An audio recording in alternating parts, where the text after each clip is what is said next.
Salam uşaqlar, bugünkü mövzumuz litosfer tavalarıdır. Litosfer tavaları nədir?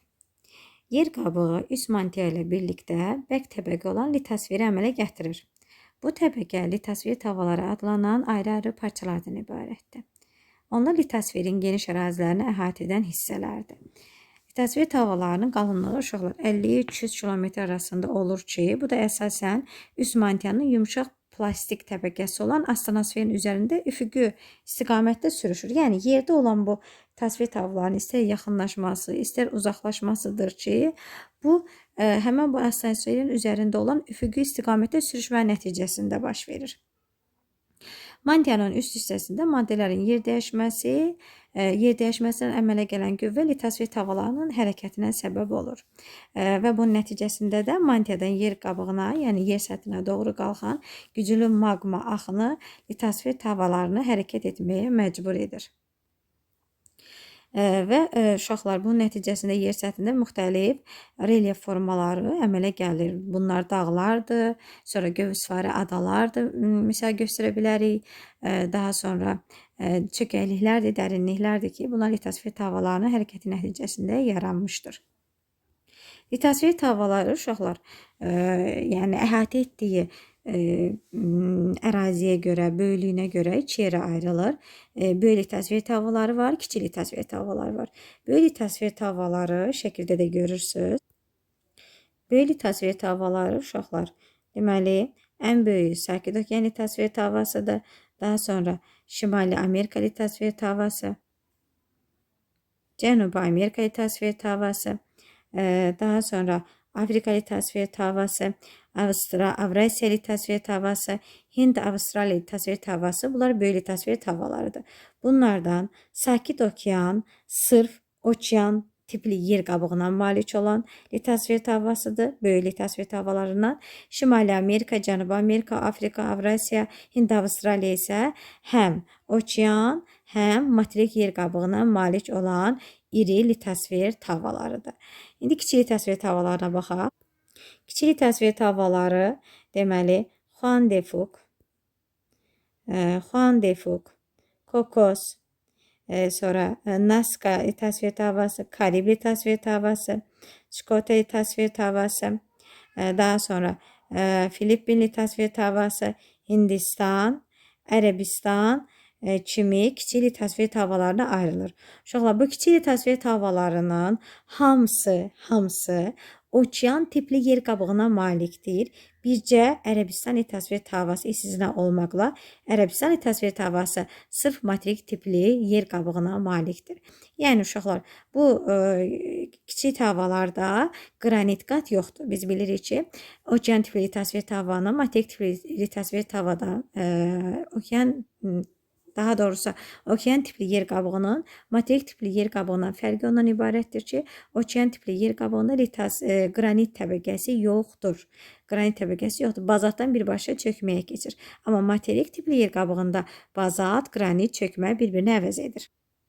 Litosfer tavaları bir-birindən bəzən uzaqlaşır, bəzən isə yaxınlaşa bilirlər və toqquşma və ayrılma zonaları yaradır ki, biz bunlara deməli deyəcəyik konvergent, yəni toqquşma, divergent, yəni ayrılma. Litosfer tavalarının toqquşmasına biz konvergent, bir-birinin ayrılmasına, uzaqlaşmasına isə divergent deyəcəyik. Divergent zona deyəcəyik. Konvergent zona özdə iki yerə ayrılır. Materik və materikin toqquşması və yaxud da materik və okeanın toqquşması.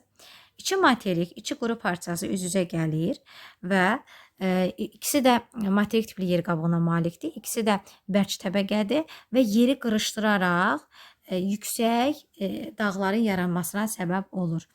Bunlara məsələn Alp Himalay qurşağını misal göstərə bilərik. Materik və okean litosfer və uşaqlar, materik və materikin toqquşması kolliziya adlanacaq. Kolliziya. Materik və okean litosfer tavası üz-üzə gəlir. Materik tava deməli malikdir materik tipli yer qabığına, okean tipli tava isə malikdir okean tipli yer qabığına. Üz-üzə gələndə okean tavası nazik olduğu üçün materik tipli tavanın altına gömülür və gömülmə prosesində materik tipli yer qabığı qalxaraq, yeri qabardaraq qırışıq dağlar, okean tipli yer qabığı isə gömülərək novlar yaradır, dərin sulu novlar yaradır. Biz bu prosesin adını deyəcəyik subduksiya. Məsələn, buna ən gözəl misal Antkardilər dağları misal göstərə bilərik ki, Antkardilər dağları deməli Şimali Amerika ilə Sakit Okean, Cənubi Amerika ilə Nazca tavasının toqquşması nəticəsində quruda sıra dağlar, okean hissəsində isə dərin sulu novlar yaranmışdır. Və yaxud da Gövsvari adalar, məsələn, bunlara Yapon, Kuril, Kamçatka, Yeni Zelandiya adalarını misal göstərə bilərik ki, Sakit Okeanın təsvir tavası ilə, yəni okean tipli tavanın materik tipli Avrasiya, Hind havası ilə tavasının toqquşması nəticəsində Gövsvari adalar yaranmışdır. Bu da subduksiya hadisəsidir. Bu da konvergent toqquşma adlanır. Divergent ayrılmada isə deməli ən gözəl zona divergent üçün göstərə bilərik biz. Atlantik okeanın mərkəzi hissəsi, Orta okean dağ hissələri yaranır burada. Deməli iki okean tavası bir-birindən ayrılır. Ayrılanda rift dərələri. Bura çox diqqət edirik. Rift yox. Rift dərələri yaranır. Rift dərələri yaranır və qalxan hissələrdə isə sualtı dağlar yaranır. Biz o sualtı dağların yuxarı üst hissəsini gördüyümüzə görə biz onları adalar adlandırırıq. Deməli, divergent zonada nə yarandı? Orta okean dağ hissələri. Bunlara əsasən deyəcəyik Yapon adalar, üzrlü sayın, İslandiya adasıdır, Müqəddəs Yelena adasıdır, sonra Azur adaları və s. Misal göstərə bilərik. Pasxa adasını misal göstərə bilərik. Birinci təsvirə diqqət edirik.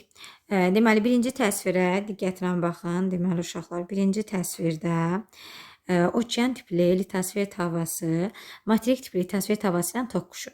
Yəni, Nazca litosfer havası Cənubi Amerika litosfer havası ilə toqquşur və nə yarandı? Quruda Ant dağları, sıra dağlar.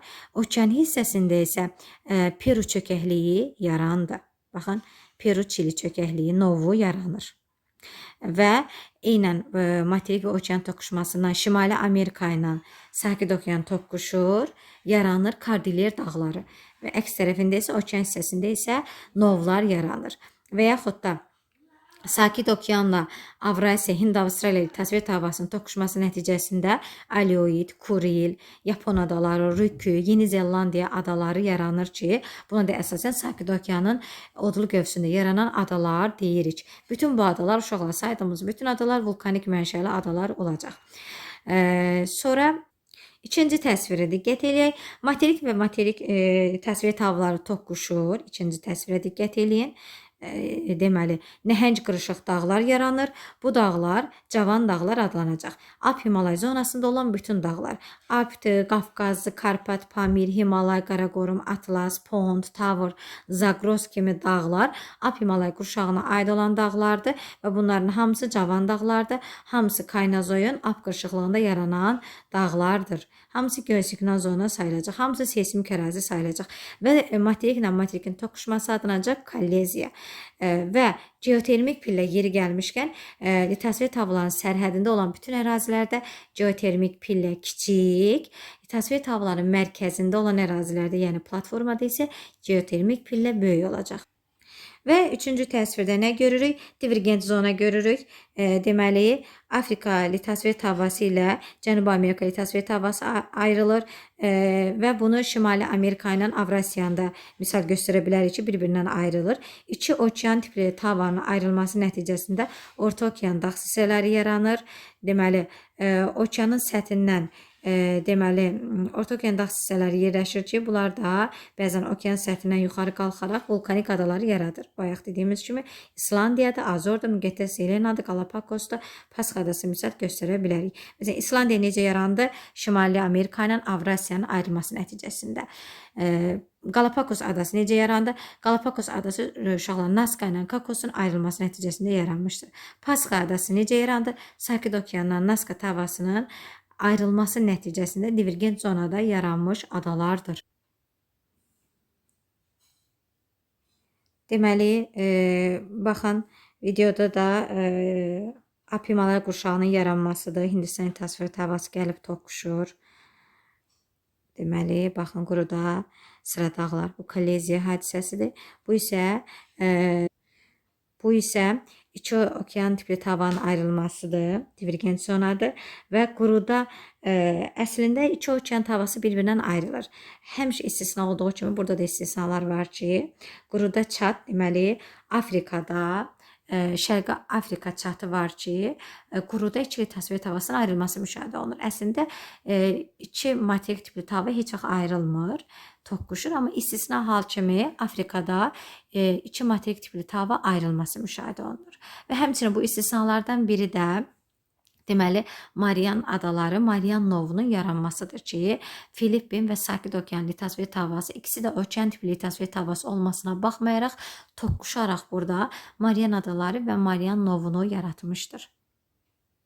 Bu da yenə deməli Ant dağları və Nazca litosfer tavasının toqquşması, Peru-Çili novu Ant dağları yarandı. Aşağıda baxın Sakit Okeanın Avrasiyanın toqquşması Yapon çökəkliyini yaratdı. Hind, Avstraliya və Avrasiya iki materik tipli tavanın toqquşması Himalay dağlarını yaratdı. Deməli, sonda ümumiləşdirmə aparaq. Dedik ki, deməli, böyük litosfer tavaları Sakit Okean, Şimali Amerika, Cənubi Amerika, Afrika, Hind, Avstraliya, Avrasiya böyük litosfer tavalarıdır. Sakit Okean sırf okean, digərləri isə həm materik, həm okean tipli litosfer tavasıdır. Kiçik litosfer tavaları Juan de Fuca, Cocos, Nazca, Scotia, sonra deməli Filippindir, Karibdir, Hindistan, Ərəbistan. Bunların hamısı okean tiplidir. Bircə Ərəbistan sırf materik tipli tavadır. Deməli bu hissə olacaq. Toqquşma, okeanla materikin toqquşması. Bu hissə də yenə materiklə okean toqquşması və Sakit Okean odlu gövsü. Baxın, bu hissə Sakit Okeanın olacaq deməli şərq sahilləri. Bu isə Sakit Okeanın qərb sahilləri olacaq. Sakit Okeanın odlu gövsünə düşən adalar da əsasən bu hissədədir. Bu hissə isə Orta Okean dağ silsilələridir. Hansı ki, Şimali Amerika ilə Avrasiya ayrıldı. Cənubi Amerika ilə Afrika ayrıldı burada. Burada isə Cənubi Amerika ilə Nazca toqquşdu. Şimali Amerika ilə Sakit Okean toqquşdu. Burada Galapagos adaları var. Deməli, Nazca ilə Cocosun ayrılması nəticəsində Galapagos adaları yarandı. Burada isə Pasxa adası var. Nazca ilə Sakit Okean ayrılması nəticəsində Pasxa adası yarandı. Bunlar divergentdə olan adalardır. İslandiya adası divergentdə olan adadır. Azorda Müqəddəs yerin adı, Trinidad-Cunhadır. Bu adalar deməli, sonra Havay adalardır, uşaqlar divergentdə olan adalardır. Konvergentdə olan adalar isə Yapon adalarıdır. Sonra Kuril, Aleut, Filippin, Marian adaları, sonra gəldi Yeni Zelandiya adası. Bunlar isə toqquşmada olan adalardır. Yəni konvergent sərhəddə olan adalardır. Təsvir havaları haqqında bu qədər.